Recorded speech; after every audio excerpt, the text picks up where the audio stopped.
औद्योगिक विकासाचे नवे केंद्र बनण्याची नाशिकची क्षमता, पृथ्वीराज चव्हाण. प्रमुख औद्योगिक संघटनांच्या पदाधिकाऱ्यांशी साधला संवाद. मुंबई पुण्याच्या पलीकडे महाराष्ट्राच्या औद्योगिक विकासाचे नवे केंद्र म्हणून नाशिकमध्ये मोठी क्षमता आहे. नाशिकला मॅन्युफॅक्चरिंग आणि संरक्षण उद्योगाचे हब बनवण्यासोबतच येथे मोठ्या प्रमाणावर औद्योगिक गुंतवणूक करण्याचे सामर्थ्य असल्याचे महाराष्ट्राचे माजी मुख्यमंत्री पृथ्वीराज चव्हाण यांनी सांगितले. नाशिक दौऱ्यात चव्हाण यांनी विविध प्रमुख औद्योगिक संघटनांच्या पदाधिकाऱ्यांशी संवाद साधत नाशिकच्या औद्योगिक विकासासमोरील विविध समस्या, अडचणी तसेच भविष्यातील संधी जाणून घेतल्या.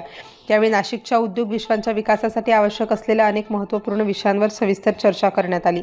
नाशिकचा दिल्ली मुंबई औद्योगिक कॉरिडॉरच्या दुसऱ्या टप्प्यात समावेश. दिल्लीतील प्रगती मैदानाच्या धर्तीवर नाशिकमध्ये अत्याधुनिक प्रदर्शन व कन्व्हेन्शन सेंटरची उभारणी, सिन्नर येथील इंडिया बुल्सची जागा उद्योजकांना उपलब्ध करून देणे, फूड अँड ड्रग्ज विभागाच्या प्रयोगशाळेसाठी अत्याधुनिक यंत्रसामग्री उपलब्ध करून देणे तसेच नाशिक पुणे हायस्पीड रेल्वे प्रकल्पाला गती देणे या विषयांवर यावेळी चर्चा करण्यात आली.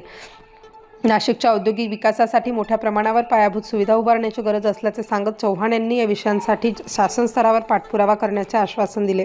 नाशिकचे अनुकूल हवामान, मुबलक पाण्याची उपलब्धता, रस्ते, रेल्वे आणि विमान वाहतुकीची उत्तम कनेक्टिव्हिटी तसेच मुंबई, पुणे, विदर्भ, मराठवाडा आणि कोकण या भागांच्या तुलनेने मध्यवर्ती ठिकाणी असलेले भौगोलिक स्थान ही नाशिकची मोठी बलस्थाने आहेत.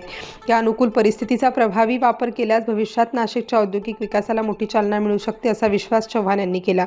उद्योजकांच्या एकजुटीमुळे नाशिकमध्ये मोठ्या प्रमाणावर गुंतवणूक आकर्षक होत असून उद्योग संघटनांच्या सामूहिक प्रयत्नांना सकारात्मक प्रतिसाद मिळत आहे असे निमा अध्यक्ष आशिष नहार यांनी निदर्शनास आणून दिले.